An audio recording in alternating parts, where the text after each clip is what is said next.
In the 1950s, America and the Soviet Union lived in the same time, but in completely different worlds. In the United States, the average house cost about $7,400. Families could get a mortgage and move in almost immediately.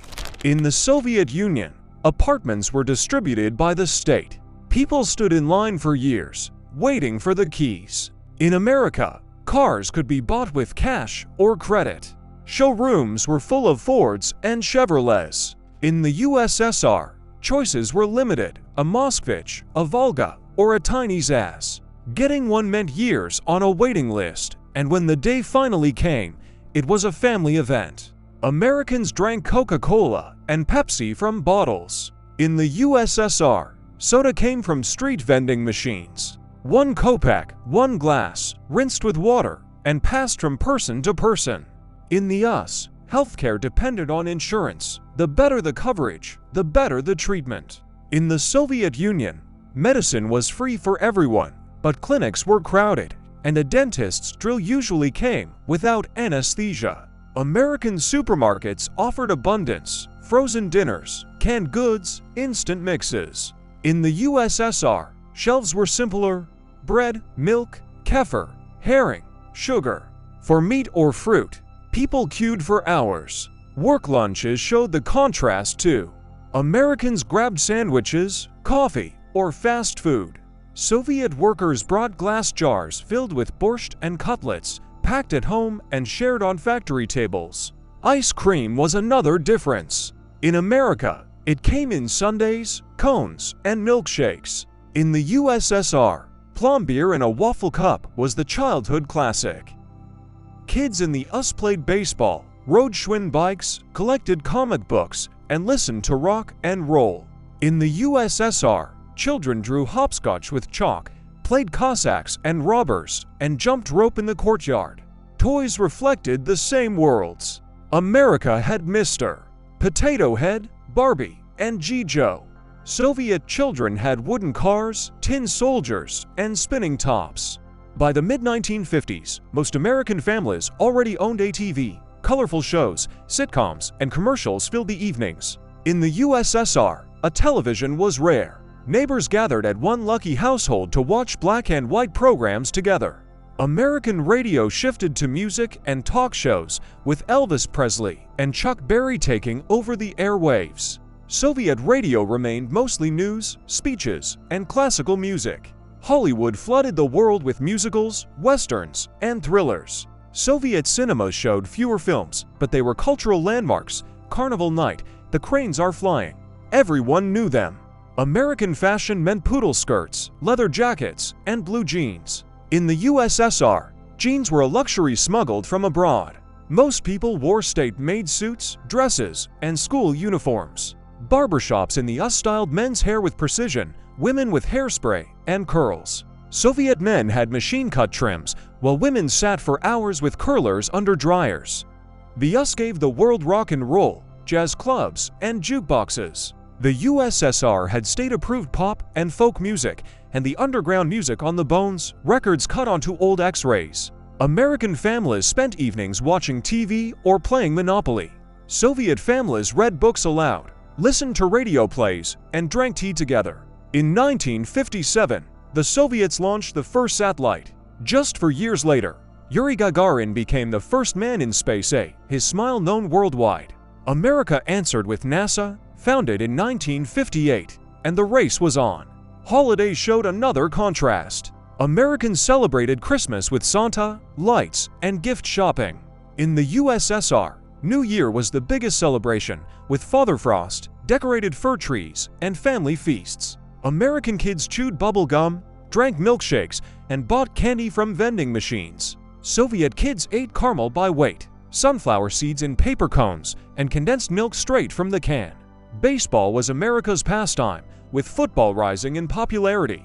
In the USSR, soccer and hockey ruled, and the Red Machine hockey team gained worldwide fame.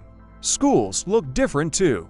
US classrooms emphasized grades, tests, and extracurriculars. Soviet students wore uniforms, cleaned their classrooms themselves, and memorized Pushkin by heart. Discipline followed.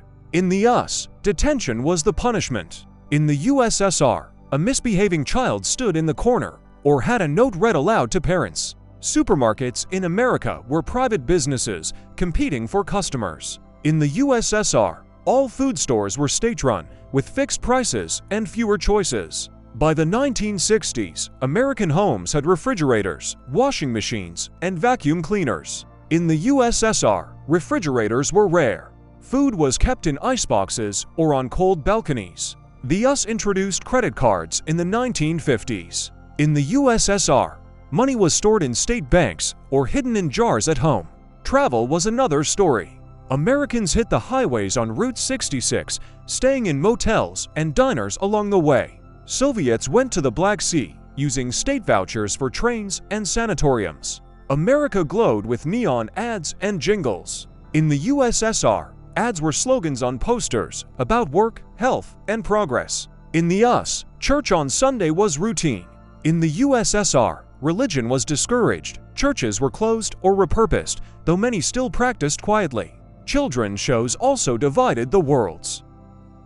Americans aimed for promotions and raises. Soviets earned medals like Hero of Socialist Labor, where recognition mattered more than pay. Driving reflected the difference. Americans filled highways with cars and cheap gasoline. In the USSR, most people used buses, trams, and trolleybuses. By 1955, gas in the US cost just 29 cents a gallon. In the USSR, few even owned cars to fill. American kitchens had frozen dinners and instant coffee. Soviet kitchens had daily cooking, soups, stews, bread from scratch. In the US, many women were housewives. In the USSR, almost every woman worked full-time, then went home to cook and care for children. In the US, Vogue and Life set fashion trends. In the USSR, magazines like Rabotnitsa and Ogonyok showed modest, delayed styles. American streets had diners, jukeboxes, and teenagers cruising in cars. Soviet streets had children playing, old people chatting on benches, and queues outside shops. By the 1960s, American families had rotary phones in every home. In the USSR, one phone might be shared by several apartments. Music devices showed the gap. Americans had record players and jukeboxes. Soviets had reel-to-reel tape recorders or bone records. Teenagers in America became a cultural force, their own fashion, their own music. Soviet youth wore red pioneer scarves, joined the Komsomol, and were expected to be model citizens. Coffee culture thrived in America, with diners pouring endless refills. In the USSR, tea was the drink of choice, served in glass cups with metal holders. Weekends in the US meant free time, leisure, and travel. In the USSR, Saturdays sometimes meant subotniks, community cleanups. By the 1960s, American shopping malls brought endless stores under one roof. Soviet citizens shopped at gum or small state shops near home. US kids collected Superman and Batman comics. Soviet kids read Merzilka magazine and fairy tales. In America, Elvis Presley became the king of rock. In the USSR, stars like Vladimir Vysotsky and Alla Pugacheva defined popular culture. Safety was different too. Americans locked their suburban homes. Soviets often left doors open, trusting neighbors. In the US, most people commuted by car. In the USSR, the bus or tram was the daily ride. Street food also told a story. In the US, it was hot dogs and hamburgers. In the USSR, it was meat pies, sunflower seeds, and ice cream. News was plural in America. Many newspapers, many voices. In the USSR, Pravda and Izvestia gave one official version of events, and pride took different shapes. In the US, it was flags, parades, and the American dream.